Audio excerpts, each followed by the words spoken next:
because she thinks she's too plain and ordinary. She decides to take a bold step on the day of her college graduation. She invites the guy she's been secretly in love with for 4 years to her house, hoping to finally get some closure. But to her surprise, he's much more rational than she expected. Instead of anything happening, they just sit and talk all night, with him gently holding her until morning. To show her that real friendship can exist between men and women, he makes a pact with her. Every year on July 15th, they have to meet up. Though she doesn't really want to agree, she goes along with it because deep down, she doesn't believe in pure friendship between the sexes. She hopes that on one of those July 15th meetups, he'll eventually fall in love with her. By the next July 15th, Heather moves to London to pursue her dream of becoming a writer, while Jim decides to go traveling abroad to experience different cultures. Before leaving, Jim asks her to send him letters often and encourages her to keep writing, assuring her that she'll succeed one day. Heather doesn't respond,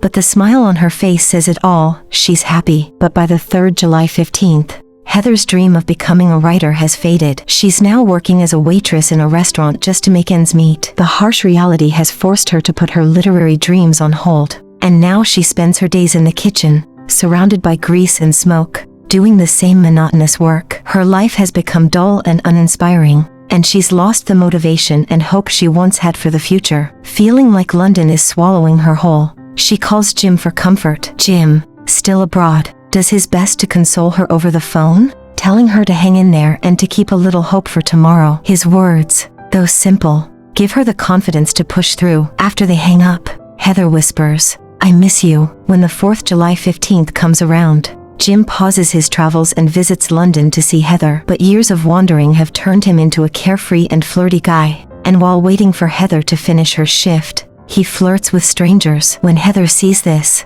she feels crushed but holds back her frustration, knowing they're not in a relationship. Instead, she jokes around to hide her disappointment. At this point, Heather is still stuck in the confusion of big city life, and Jim immediately notices how drained and lifeless she seems. He encourages her to explore more of the world, telling her not to waste her youth here. But the moment she smells the cheese and grease from her job, she's already given up on changing. Her work has clouded her thoughts, and she's lost the courage to chase her dreams. Jim picks up on her hesitation, comes close to her, and gently kisses her forehead as a way of comforting her. He hugs her tightly, trying to give her the strength to face life head-on. But to Jim, Heather is still just a friend. He wants her to quit her job, insisting that someone with her talent shouldn't be stuck working there. She just needs one chance. Looking into Jim's serious eyes, Heather knows she has no room to refuse. Before she knows it, the 5th July 15th arrives, and they go on a seaside vacation together. In an effort to protect their precious friendship,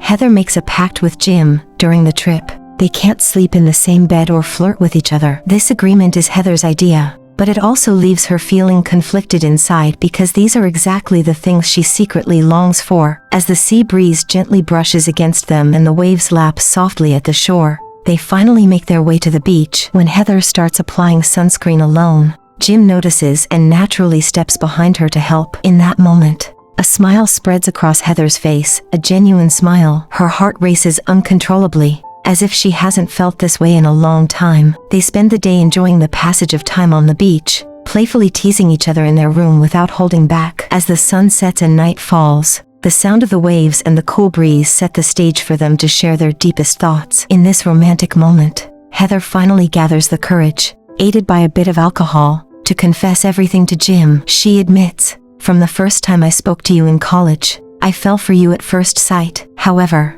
Jim doesn't respond to her confession. Maybe he doesn't want their growing closeness to create tension between them, or maybe he truly just wants to remain friends. As they walk from the bar back to the beach, Jim still doesn't seem to know how to respond. He tries to use his carefree, rebellious attitude to dissuade Heather, hoping she'll give up. Suddenly, right in front of her, he strips off all his clothes and jumps straight into the pool. Heather is both shocked and amused by his ridiculous behavior, but when Jim mocks her for being timid and weak, she throws caution to the wind and jumps in after him. The cool water refreshes them, bringing a wave of joy. Afterward, Jim finally decides how to respond to Heather's confession. I thought about you. I think about you. Now full of tenderness, seems to give Heather the answer she's been waiting for. But as she listens, Tears well up in her eyes. She forces a smile to hide her sadness. I don't think I'm ready. If you wanted to. Holiday fling, no obligation. Maybe Jim is using his flirtatious, non-committal attitude as a way to reject her. Or maybe he's afraid that love would be the very thing to tear them apart. Another year passes by in the blink of an eye, and Jim has become a rising star as a TV host, living a life many would envy. He's surrounded by beautiful women and enjoys partying every night, often drowning himself in alcohol. Whenever Jim gets drunk, he can't help but dial Heather's number. There's never any concern or conversation, just a simple, good night. Every time Heather receives these calls, a small glimmer of hope rises in her heart. But when all she hears is good night, disappointment washes over her. She starts to feel like she's being played. When Jim is sober, he longs to tell Heather what's really on his mind, to share his true feelings. Yet when the moment comes, he finds himself unable to express the genuine emotions that weigh so heavily on his heart. As time passes, the distance between them grows wider. Their annual July 15th meetups turn into phone calls. On July 15th, 1994,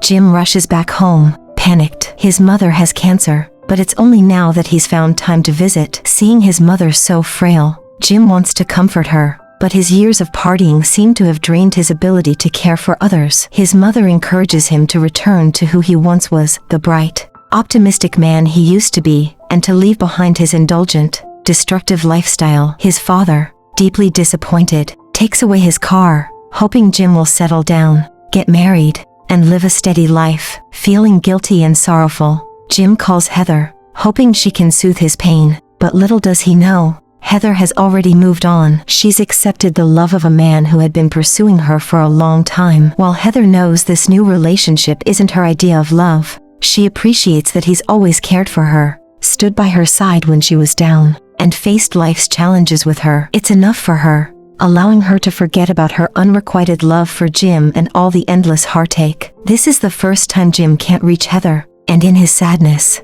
he turns to alcohol again, trying to drown his emotions. After drinking, he rambles incoherently, but Heather no longer takes it to heart. As she begins a new life, living with her boyfriend, she hopes this change will help her forget about Jim. Yet, she still finds herself sitting in front of the TV, watching Jim's show on time. Every time she hears his voice or sees his face, a quiet pain creeps into her heart, as though she's lost something precious she can never get back. 2 more years go by, and on July 15th, 1996, Heather takes the initiative to invite Jim to dinner. Jim, thinking this reunion will be as fun and happy as their previous trips, dresses up in anticipation, but he's in for a shock. Jim, now even more reckless, doesn't even notice Heather's effort to look nice. During the meal, Heather notices that even sober, Jim speaks nonsense, frequently leaves the table to go to the restroom, and still flirts with random women. It's clear he doesn't take this reunion seriously at all. Watching his dismissive attitude and rude behavior,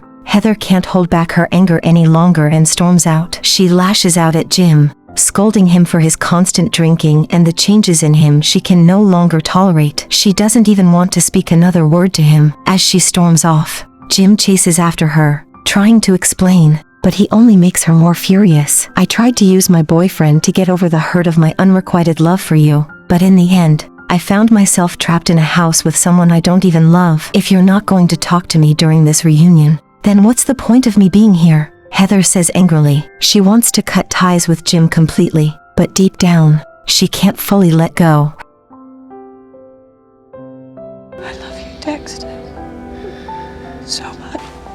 Her words leave Jim confused, not understanding the depth of what Heather is trying to say. After that, they lost contact for 4 whole years. During that time, Heather focused on improving herself and revived her old dream of writing. But one day, her boyfriend accidentally found the love poems she had written for Jim, leading to an argument that ended their relationship. Meanwhile, Jim's once popular TV show had been pushed to a late-night slot, and eventually, he was fired from the network due to his erratic behavior, leaving him broke. It seemed like Heather and Jim's lives hadn't changed much, but in reality, everything had shifted. By July 15, 2000, they met again at a mutual friend's wedding, but this time, Jim had a fiancée by his side, while Heather was still alone. Jim, looking at the woman he once shared everything with, felt a tinge of regret and sadness. He wasn't sure if he truly loved his fiancée. Life felt bland, and he was just drifting through it. On the other hand, when Heather saw Jim's happiness,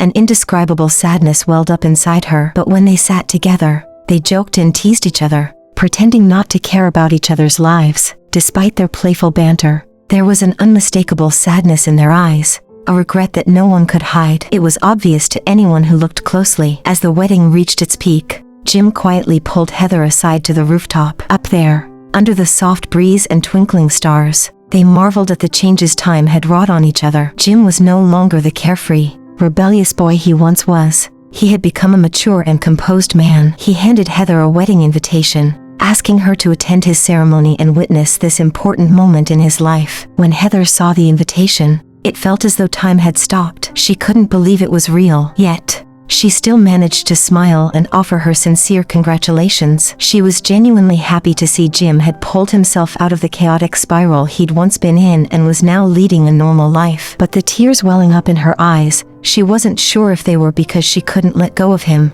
or if she was simply touched by the fact that her longtime friend was getting married. Either way, they were still in each other's lives. A year later, Jim became a father. Without a decent job, he took the bus to work every day, living a hectic and exhausting life. But Jim never complained. He worked tirelessly in a restaurant, a job that seemed insignificant to others. Although life was tough, raising a child was draining, and he was constantly tired, Jim felt fulfilled. His family gave him all the motivation he needed. However, fate dealt Jim a cruel hand. His wife's affair shattered their home, and it broke Jim completely. Time passed, and by July 15, 2003, Jim's short-lived marriage had come to an end. The heartbreak left him drained, his hair turning prematurely gray, and his face weathered by stress and sorrow. Despite his worn-out appearance, Jim tried his best to pull himself together, determined to present his best self. When he saw Heather again, he's scanning the hall, looking for Heather, and there she is, her long hair now cut short,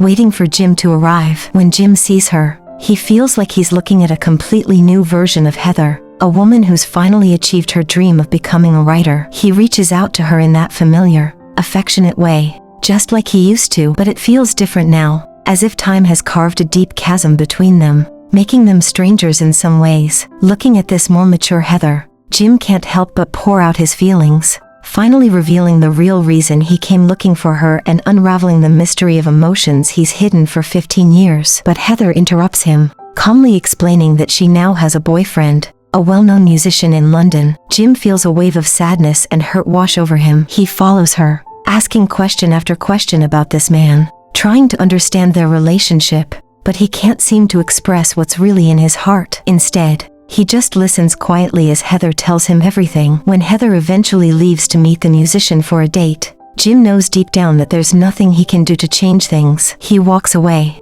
heart heavy, wandering through the familiar streets of London, but feeling an unfamiliar sadness. He reflects on all their memories and finally understands just how much Heather means to him. Yet, as he recalls his past behavior, he also realizes the pain he must have caused her. Meanwhile, on her date with the musician, Heather can't shake the emotions stirred up by Jim's sudden reappearance. Her heart is in turmoil. She doesn't want to let go of Jim because she knows this might be the last time they see each other. On one side, there's her ordinary life, and on the other, there's this unknown, unresolved love with Jim. She feels torn, but deep down, she makes a decision to finally go after the love she missed out on in her youth.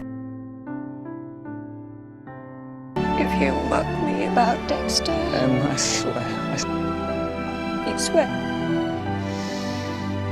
By July 15, 2004, Heather and Jim decide to make their relationship official, giving each other the commitment they've longed for. They know this day isn't just a celebration of their love, but also the start of a new chapter in their lives. By July 15, 2006, they've been married for 2 years. Contrary to what they expected, their life together isn't filled with constant arguments. Instead, their happiness keeps growing, as if they're making up for all the time they lost, all the regrets from before. The everyday routine of life hasn't dulled their love. If anything, it has sharpened it, making their bond even stronger. They've even started planning to have a child, hoping to bring more warmth and joy into their family with the arrival of a little one. But then one day, Heather gets a call from Jim that changes everything. Jim has planned a special day, first a fancy dinner, then a movie, to add a little extra happiness to their life. Hearing his plan, Heather excitedly hops on her bike and heads to the restaurant, eager to spend this special day with him. What she didn't expect was that this day would be their last together. In Jim's eyes, even in his final moments, Heather is the one he longs for. His dreams had just begun to come true, and their happiness was just starting to take shape, only to be stolen away by a sudden tragedy. 18 years of love, filled with ups and downs, came to an abrupt end, with no more future, no more story to tell. Heather's passing leaves Jim drowning in grief, crying every day. He loses all his strength to face life, all sense of purpose. On July 15, 2007, Jim had reverted to the lost and aimless man he once was, his eyes filled with confusion and pain, as if his soul had left him. Every day, he turned to alcohol to numb himself, hoping to forget the heartbreak of losing Heather. But the alcohol didn't bring him relief, it only plunged him deeper into despair. One night, he got into a fight on the dance floor. His ex-wife, seeing him in such a sorry state, couldn't help but feel a wave of pity. She tried to comfort him, urging him to look forward because their daughter was still in his life. But Jim just couldn't shake off the grief of losing Heather. His father also tried to encourage him,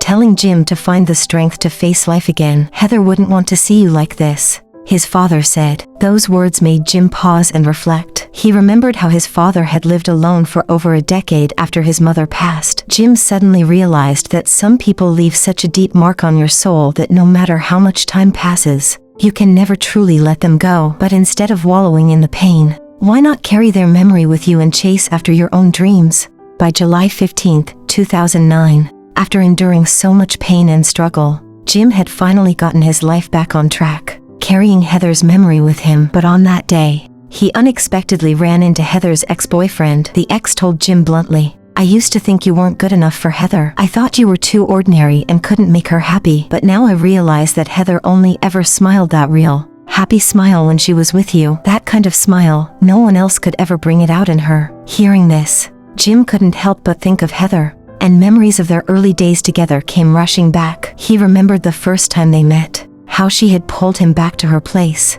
where nothing happened. But in the morning, she woke him up early and took him to the top of a hill that seemed to stretch on forever. They walked slowly through the grass, taking in the beauty of nature, the vast landscape filling them with awe. In that peaceful moment, Jim gently put his arm around Heather's neck and whispered sweet words in her ear. It was then that he realized he had fallen for her. They had run back to the apartment, their hearts racing with love and the recklessness of youth. Feeling as if they were chasing the wind itself, they were eager to make up for the missed chance from the night before. But just as they reached the door, Jim's parents interrupted them, forcing them to part ways. Jim, however, wasn't ready to let Heather go, not before he got her number. He caught up with her and asked for her contact info, and Heather happily wrote down not just her phone number, but even her parents' number too, as if she wanted Jim to be part of her life forever. It all felt like a dream that had spanned 20 years. Maybe some people are just meant to meet, destined to be together. Time won't let them miss each other because no one else could ever truly reach their hearts. Love requires courage and honesty. Don't let hesitation or holding back be the reason love arrives late. Expressing yourself boldly might just bring love to you sooner. Being rejected isn't what you should fear. It's being seen as the person someone only thinks about when they're lonely. May you find the one your heart truly desires, the one you're meant to be with.